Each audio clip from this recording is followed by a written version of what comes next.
Pessoal, tudo bem? Boa tarde. Tá? Seguinte, continuando a aula, tava falando sobre o estado de natureza, né? Tava apresentando ele para vocês. Então, o importante é o que nessa concepção de estado de natureza? É que na visão do Hobbes, certo? É, aquele poder coercivo que vai garantir a justiça, certo? No estado de natureza não existe justiça e nem injustiça, não existe propriedade, certo? O que existe são os direitos naturais, em particular o direito do homem, certo? A liberdade, e essa liberdade é ilimitada, e isso gera uma guerra de todos contra todos. Então ele vai contrapor essa ideia de direito natural à ideia de lei natural, certo? A gente vai falar, ele apresenta algumas, mas eu vou me limitar a três, né? Em particular, a primeira lei que ele vai estar apresentando é a questão do que todos os homens eles devem se esforçar, né? Apesar do que ele descreveu, que os homens são guiados por paixões e eles são também de certa forma eles fazem uma certa avaliação sobre si próprios que não corresponde à realidade, certo? Apesar dessas e os homens sempre estão interessados aos seus interesses, certo? Ao objetivo próprio, pessoal acima dos demais, apesar dessas características do homem do estado de natureza, ele diz que os homens eles não querem a guerra de todos contra todos, pelo contrário, eles querem evitar isso. Até porque, por mais forte que seja um homem, sempre haverá, sempre terá, né, uma quantidade maior de pessoas contrárias a ele, e isso levará ele sempre, apesar de toda a sua força, estar em desvantagem. Então, por uma questão de garantir a conservação de si próprio, esse homem ele vai entender que é necessário a constituição de leis. E a primeira lei é a garantia da paz. E para conseguir haver essa garantia da paz, é necessário haver o que? Uma limitação do direito natural. Isso ocorre através dessa lei natural, certo? Então essa primeira lei é uma consequência lógica dessa avaliação do próprio Hobbes, certo?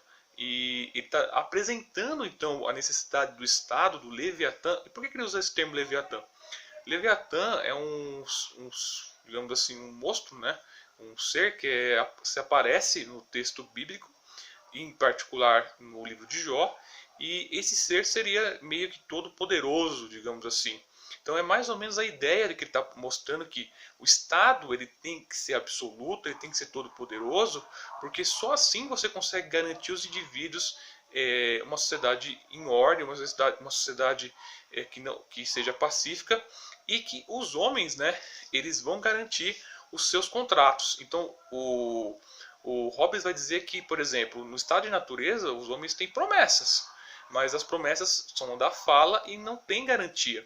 O que faz garantir, por exemplo, uma sociedade, a paz em uma sociedade, evitar guerra, evitar essa guerra de todos contra todos, é um poder coercivo que faz os homens, os forçam a cumprir os seus pactos ou seus contratos, digamos assim. Ele vai apresentar algumas formas, né, que esse contrato pode se dar, basicamente aos contratos onde você dá a sua parte ao indivíduo e você espera que a pessoa dê depois, um tempo depois, a parte dele, cumpra a parte dele.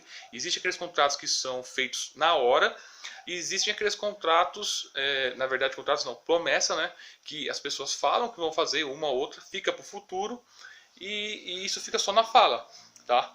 Então o Hobbes vai dizer que a garantia de uma sociedade pacífica é exatamente isso. E é interessante você ver que o conceito de política que vai se constituir a partir disso, certo? Ele é diferente do conceito de política que está, por exemplo, por principais críticos, né? E isso vai custar muito caro para o Hobbes, que é um conceito que vem de uma tradição medieval, uma tradição da igreja, né?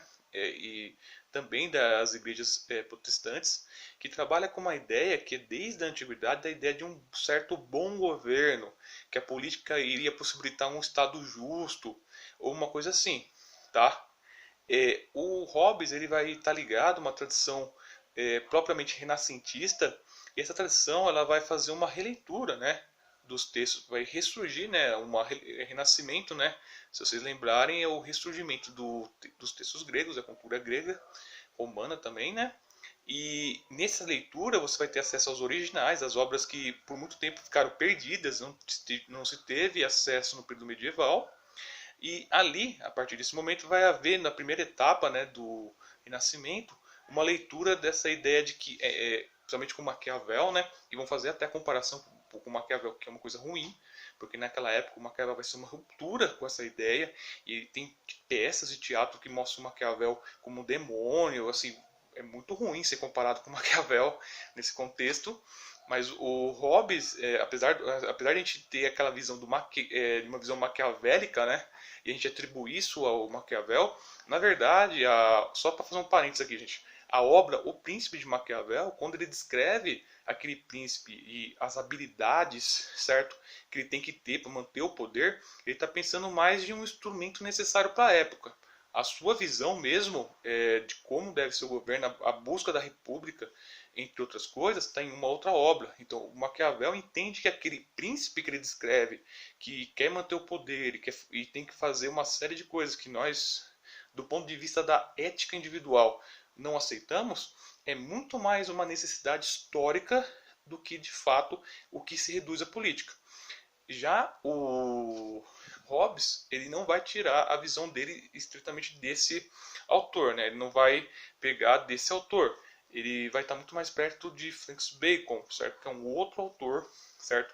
Que vai ter bastante relevância nessa época. E esse outro autor, ele vai estar propondo o quê? Ele vai estar pegando, certo? De um historiador, da leitura dele, né? Vem do historiador, que é do Tácito, certo? Tácito. Esse historiador, ele vai estar trabalhando com a ideia, ele vai estar descrevendo, né, um contexto específico de Roma, e lá a política se aparece com manipulação das massas. Ou seja, a política, na verdade, é uma forma de manipulação com técnicas particulares que todo político deve aprender para conseguir manipular o desejo das massas e dessa forma garantir o seu poder. Então essa concepção de política vai estar dentro do Leviatã, ao ponto de o próprio Hobbes, certo, argumentar que o Leviatã, no caso, nessa época que ele estava escrevendo a obra, só como outra coisa, ele vai falar muito de república. E o Hobbes, ele é um monarquista, tá? Ele estava bem naquele contexto que não se sabia muito bem o que iria vingar. Se vocês lembrarem daquela guerra entre o parlamento e o rei, lembra? Ele está exatamente nesse contexto da disputa ali entre os dois. Ele está escrevendo essa obra e não escreveu, ele estava fora, né? Ele estava escrevendo na França. Então ele não sabia o que iria resultar aquela crise que desencadeou tudo aquilo nesse contexto que ele está escrevendo a obra Leviatã. Então, ele vai defender, inclusive, e vai ser uma das coisas que vai afastar, ele vai perder muitos havia um grupo, né, religioso na época que era ligado à religião, que eram os realistas, né, que o Hobbes tinha vários amigos, e ele vai perder muitos desses amigos porque ele vai dizer que o rei tem, inclusive, a capacidade de mudar a doutrina.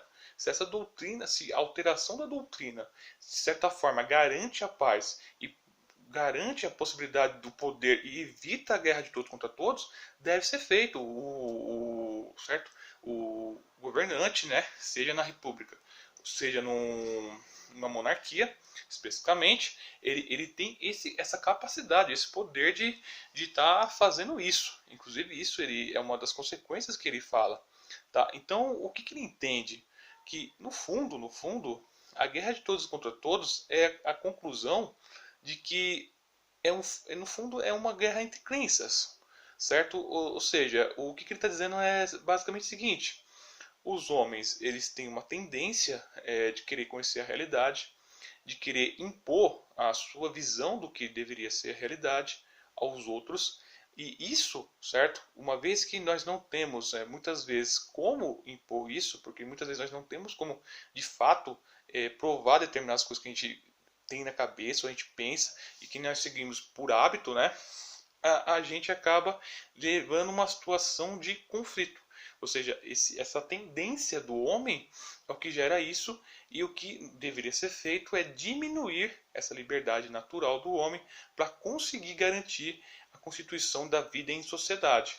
Então, o contrato social, certo? A ideia de um contrato que garante a paz é um contrato onde os cidadãos que são sábios aqueles que deveriam, né, ser sábios, eles abrem mão desse direito natural ou desses direitos naturais, aceitam a diminuição desse direito, garantem que as outras pessoas também tenham esses direitos, mas de uma forma menor, não absoluta, não ilimitada, e transferem esse seu direito para um governante, para um poder, certo? Um homem artificial, como ele falava o Hobbes, que é o Estado político, que vai garantir que todos tenham esses direitos, só que de forma limitada.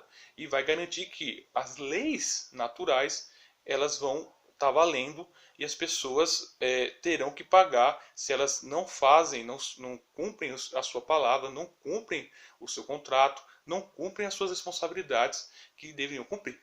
Porque se eu deixo elas não cumprirem, se eu deixo isso acontecer, se eu deixo isso solto, isso acaba gerando uma guerra que depois eu não tenho mais controle. Tudo bem? Então, o Hobbes a gente vai parar por aqui. O Leviatã tem mais coisas, muito mais pontos interessantes para discutir. Provavelmente depois eu faça volte talvez num outro momento. Mas o que era interessante de ver era isso, tá, gente? Até mais.